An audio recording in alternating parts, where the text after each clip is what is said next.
Welcome. Namaste, beautiful souls. Welcome to my channel. My name is Sadhana, and I am here tonight to share with you some more reflections on 7 days of compassion. I'm just going to open up my YouTube window. So thank you. Thanks for joining me. I have really found this challenge to be a challenge. And I just want to share with you, found this challenge to be a challenge. There we go. Hello, Jamie. Mary Beth, welcome. And I truly feel that when we dive into deep reflection, sometimes we never know what is going to emerge. And so to do this publicly is, it puts one into a very vulnerable position.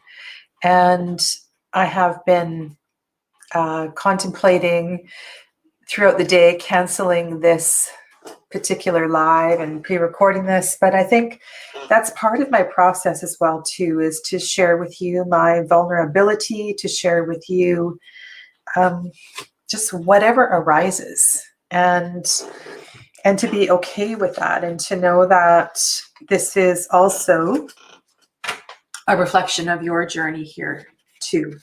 So let me just say that I have been working with the Hush Tarot, which for me is not an easy deck to work with. I'm just going to shuffle the cards for my next card for tomorrow.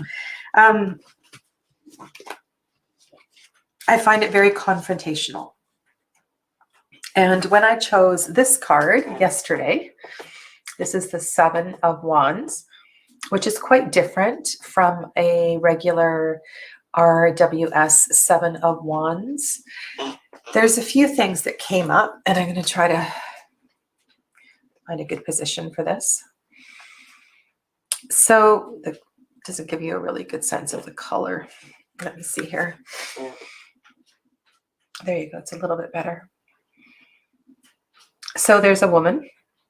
She has a bird wrapped around her. And there's a key, a rather large, heavy key. She's walking through an archway, and the key is tied to her right thigh. And that really bothered me, that the key was tied to her, that the key was heavy, that the key was perhaps a weight. And I kept questioning what the key being bound to her right thigh was about. I'm fully aware what the right side of the body represents. That is the largest muscle in the body. And then there was this softness and this soft expression in her face. So my initial impression of the card, and though I have shuffled this deck a few times, I've worked with it a little bit, I've done a few videos with it, every single card has not come up in different readings, and I'm not entirely familiar with this deck. And it's one of the reasons I wanted to work with it, because I've been avoiding it. And I think that things that we avoid are important things to work with, you know, people that we avoid, places that we avoid, experiences that we avoid are all, if we are brave enough, going to bring up things into the light that we need to see and that we need to digest. So I just want to say hi to Joseph, who I see is here. And Angela, Tiny Trinkets and Tarot, welcome to you as well too. I just want to see what Mary Beth said here.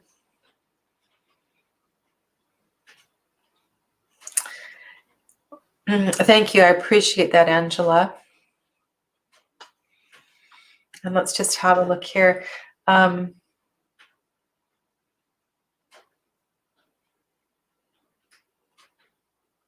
That's really interesting. So yeah, I haven't looked at your responses on Instagram. I will look, Mary Beth. It is It is. And I was talking about this with a client. I've had a very, very full day. Online readings at 11, online readings throughout the day. Did the live group readings at 6, did a client reading at 8, and then back on again, and then other stuff during the day.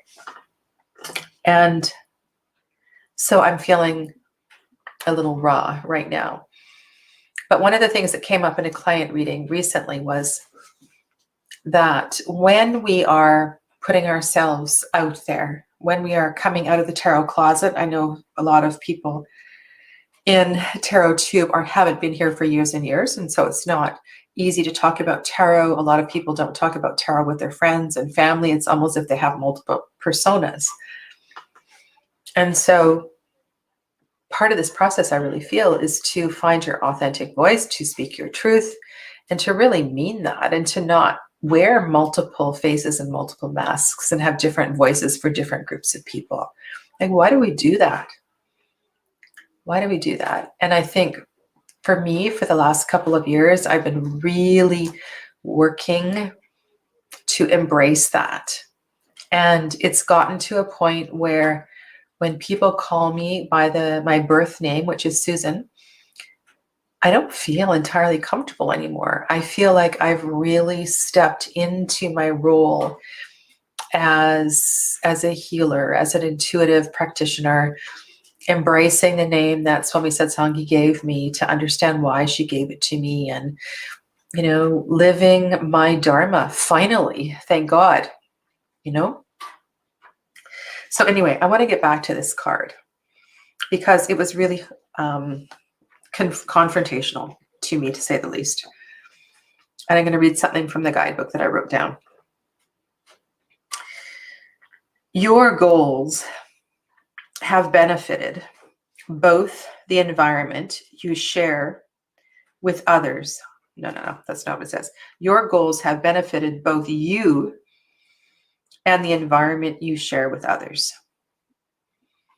That's pretty nice, right? The large key is a weighty trophy of your accomplishments.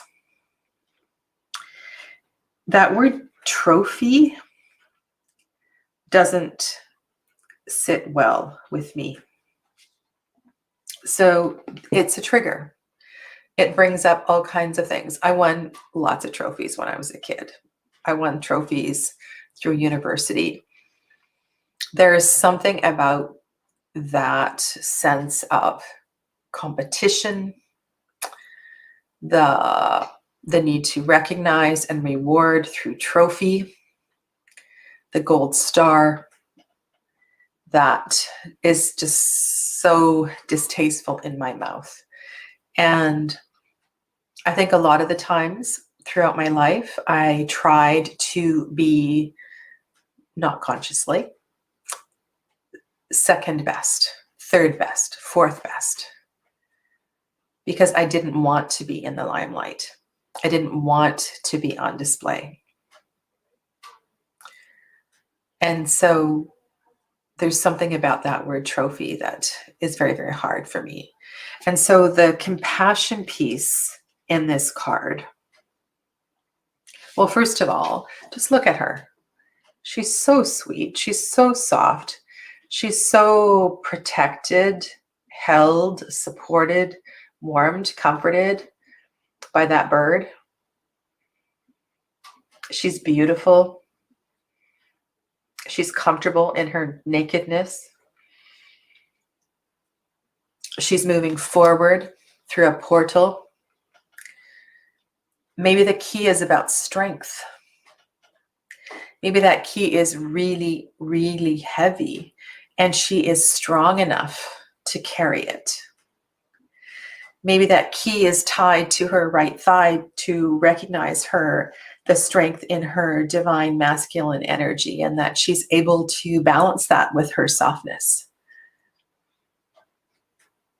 And so part of my compassion today, which seems really silly, is the compassion, the self-compassion for not always having to know what these things are about, but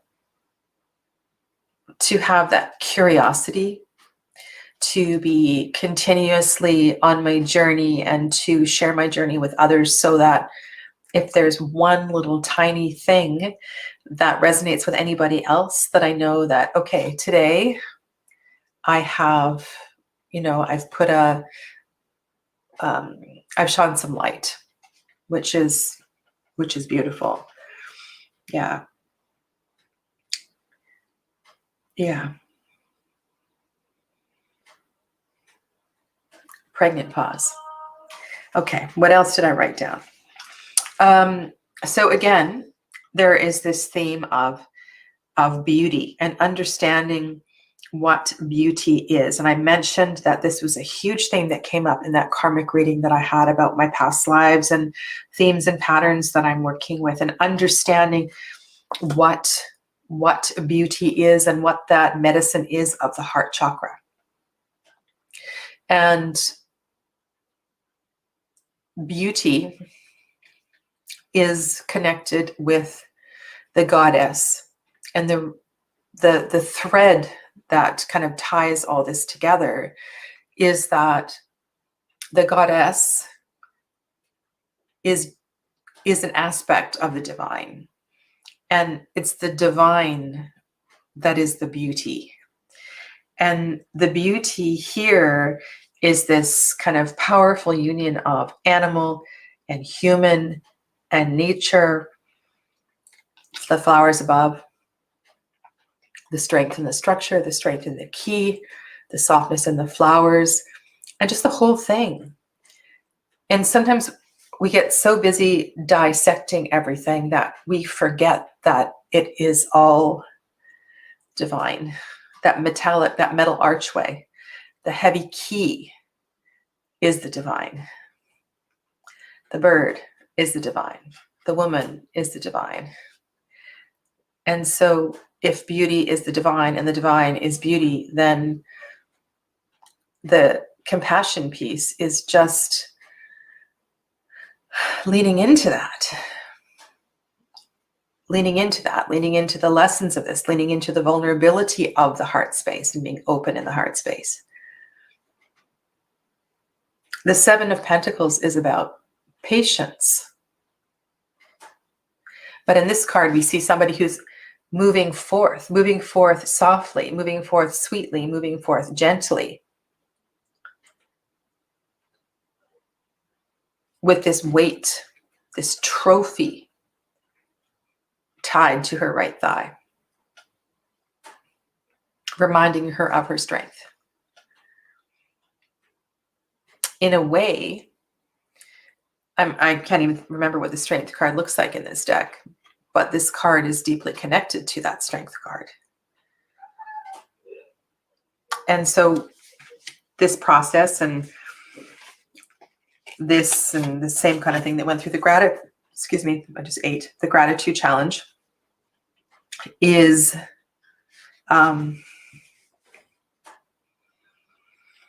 it's an opportunity just to work through all of this deep stuff. And if we don't talk it out loud, if we don't just sit in front of the computer and do automatic writing for 20 minutes or 30 minutes, it doesn't come to the surface, right? If we just pull a card or pull a couple of cards and we go, oh yeah, I know what that means. It doesn't come up. So I want to encourage you, all of you, even if you can't speak publicly on the camera, to either turn on your voice memos on your phone or to turn on the camera on your phone and just start talking. Just start talking. It's really weird and uncomfortable at first, like the first time I did this, but it really, really helps.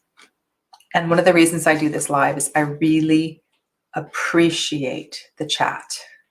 It's really nice to have information. And the past couple of minutes, I've been in this big stream of thought and I haven't looked at the chat, but that doesn't mean I don't see it there, and I don't see the comments appearing, and I don't appreciate it because I really, really do.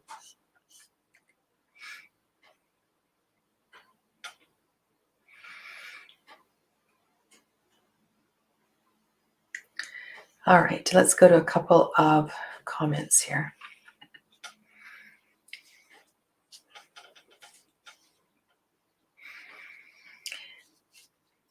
I think, so, you know, when you get a new deck, so maybe it's the deck of the month. Everybody's buying the deck. It's like for me, I absolutely refuse to buy Oak, Ash, and Thorn, even though it's beautiful, because I know I don't work with my animal decks. I just don't.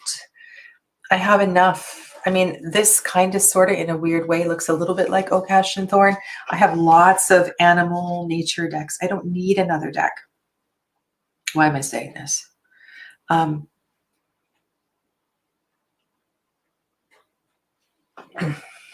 You know, maybe I do need to work with Oak, Ash, and Thorn. I'm not sure why I'm saying that. What I'm saying is this deck here, and if I look on my rack, like all of these ones that I'm working with, some of them are very, very challenging. This one that I haven't put away that I trimmed is another one that it just, sometimes it really, really upsets me. It's just got so much weird shit going on. And I want to go there, you know, like I want to do this. I want to embody this work and perhaps give people the courage to go places they wouldn't normally go. That's why I'm doing the Hanged Man deck series. Do you know how many minutes I've recorded for the Tarot of the She? It's like I've got 3 hours of video I'm trying to cut down. This is a deck, a Hanged Man deck, a deck that makes you seriously look upside down and inside out, that I spent time connecting with. And so I believe that, Joseph, if it's this deck for you, if it's another deck for somebody else, it's a deck that just, you go like, what? Like, what in the world is this? Why is this? Where is this person coming from? There's just so many strange and weird cards. And I can tell you another deck that fits into this category is the Witch Sister that's coming up, that I've been following. There's a lot of things in that deck that I'm not so sure about either. And so this is, whether it's a deck or it's a relationship, when it's makes you feel uncomfortable, that's when you know you're going to move forward. You're going to move through stuff. Yeah. Okay. Enough for me. Shuffling, going to draw my card for tomorrow.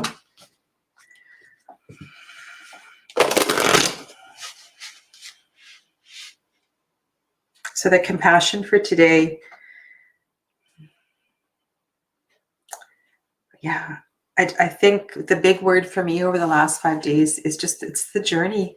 It's the process. Compassion for the journey, compassion for the process, compassion for the revelations, compassion for the aha movements as they arise, allowing them to be whatever they need to be. Okay.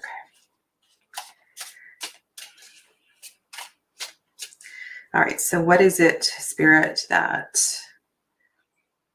2 more draws? I mean, I can continue doing this for whenever, but over the next couple of days, how can I kind of tie this all together and understand what the big picture is of this message that you have been trying to share with me? Oh, okay.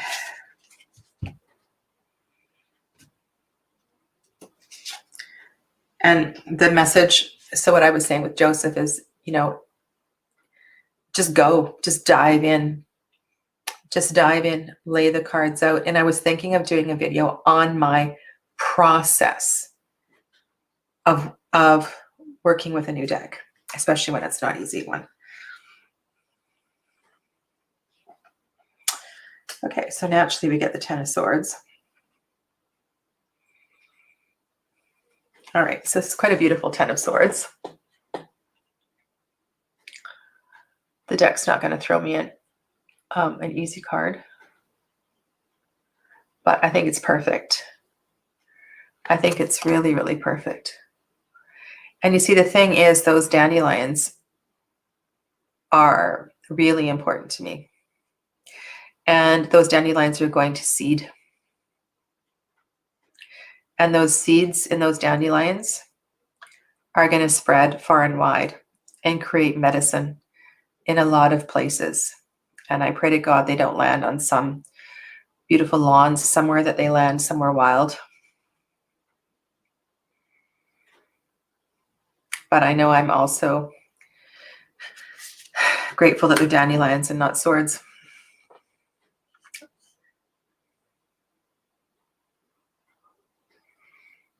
Okay.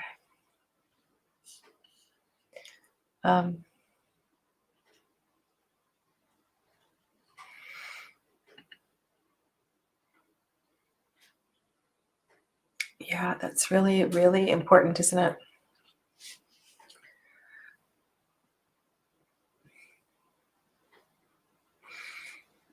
Thank you. Thank you for sharing.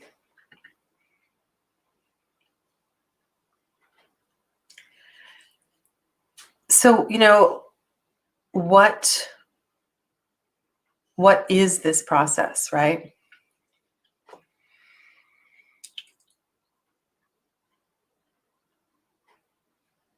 Suppose you have somebody in your family that you avoid going to visit.